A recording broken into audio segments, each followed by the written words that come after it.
नमस्कार, मैं अमिताभ और आप देख रहे हैं जेके 24/7 का डिजिटल प्लेटफॉर्म। जमशेदपुर के साक्षी में स्थित एक भवन में जहां आप देख सकते हैं फर्स्ट स्टेट पारा योगासना स्पोर्ट्स चैंपियनशिप 2023 का आयोजन किया जा रहा है। यह आयोजन और आयोजनों से काफ़ी भिन्न है। यह अलग तरह का आयोजन आपको झारखंड में पहली बार ये किया जा रहा है, जिसमें असामान्य बच्चों को मुख्य धारा से जोड़ने का प्रयास किया जा रहा है। योगा के लिए बच्चों को तैयार किया जा रहा है, जो कि असामान्य बच्चे, जिसमें असामान्य बच्चों की अहम भूमिका दिखने वाली है।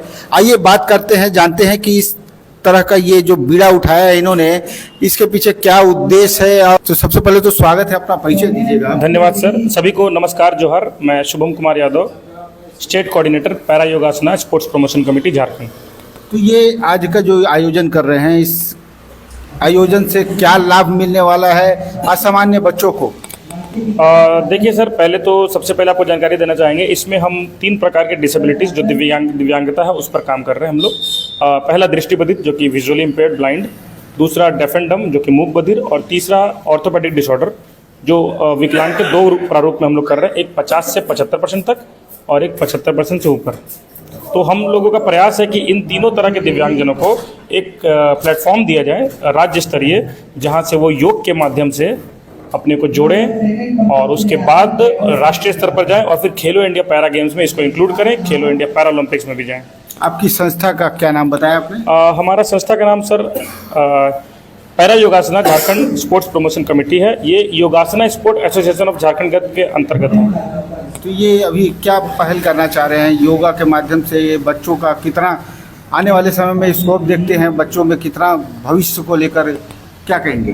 हाँ बिल्कुल सर, दिव्यांगजनों के क्षेत्र में इस खेल का, योग का बहुत महत्व है। ना कि सिर्फ प्रतियोगिता के स्तर पर, बल्कि उनके सेहत के तौर पर भी। आप अगर गौर करेंगे तो खासकर झारखंड में ग्रामीण क्षेत्र कितने ज़्यादा हैं, ट्राइबल्स एरिया है, वहाँ पर लोगों के पास इक्विपमेंट, पैसे की कितनी कमी रहती है, रोजगार की समस्या रहती है। और जो दिव्यांग होते हैं उनको उनके घर वाले सब बोलते हैं अच्छा एक साइड में रहो, ऐसे रहो, सोचते हैं वो बोझ है। नहीं, वो स्वावलंबी है, वो अपने में एक अपने को कुछ करना चाहते हैं, वो उनको आप मौका दीजिए। तो हम लोग ऐसा गेम लाए हैं जो आप विश्वास नहीं करेंगे, बाकी कोई भी गेम के लिए इक्विपमेंट चाहिए, कुछ सामान चाहिए, एक चादर पे भी आप योग कर सकते हैं घर में। चादर नहीं है तो आप जमीन में घास पर भी योग कर सकते हैं, और इसका प्रशिक्षण हर जगह आपको मिलेगा अभी। और हम लोग का प्रयास है कि इसका प्रशिक्षण हर दिव्यांगजनों को धीरे धीरे पहुँचाया जाए। वर्तमान में देखा जा रहा है केंद्र की सरकार भी योग को लेकर काफ़ी गंभीर है, तो क्या कहना चाहेंगे ऐसे प्रधानमंत्री?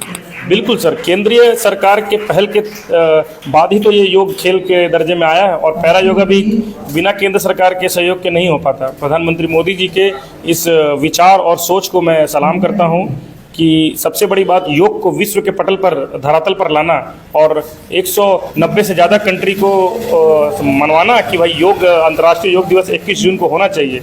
ये अपने में उपलब्धता है। हम लोग गौरवान्वित है कि योग हमारे देश का उपज था और दूसरे लोग इसको अपना रहे थे। आज हमारा भारतीय केंद्रीय सरकार के द्वारा हमें बहुत ये अच्छा अवसर मिला योग को खेल का दर्जा लाए हम। सरकार के प्रति क्या अपेक्षाएं हैं आपकी, क्या चाहते हैं? बिल्कुल सर, देखिए हर सरकार के पास राज्य स्तरीय, अंतर्राष्ट्रीय स्तरीय खेल का मैदान होता है। तो हमारा योग जो है एक ऑडिटोरियम में भी हो जाएगा। तो हमें सरकार से बस यही अपेक्षा है कि हमें एक हॉल मुहैया कराएं राज्य स्तरीय, जब हम कार्यक्रम कराएं, और बच्चों के रहने का व्यवस्था, खाने पीने का, उनके आने जाने का व्यय करें, तो बच्चों में उमंग आएगी। एक विकलांग और नॉर्मल बच्चों की भी बात कर रहा हूँ। तो सरकार से यही अपेक्षा है कि वित्तीय सहयोग ना भी करे बच्चों को, मगर एक उनको आने जाने का खर्च और रहने खाने पीने का व्यवस्था करेंगे तो बच्चों में इतना हुनर है कि वो सरकार को और देश का नाम रोशन करेंगे। तो ये आपने सुना कि किस तरह से ये संस्था लगातार दिव्यांग बच्चों को मुख्य धारा में जोड़ने का प्रयास कर रही है। पूर्व में केंद्र की ओर से कई कानून भी बनाए गए दिव्यांग बच्चों पर, लेकिन कहीं ना कहीं धरातल पर कुछ अस्पष्ट समझ में नहीं आता है। कई वैकेंसियां, उन लोगों का आरक्षण की बात कही गई, लेकिन वो आरक्षण नहीं मिल पाते हैं। लेकिन कुछ एनजीओ के द्वारा यह बहुत ही सराहनीय प्रयास किया जा रहा है, जिससे दिव्यांग बच्चों को भी मुख्य धारा से जोड़ा जा सके। मैं अमिताभ वर्मा, जेके 24/7 न्यूज़ के लिए।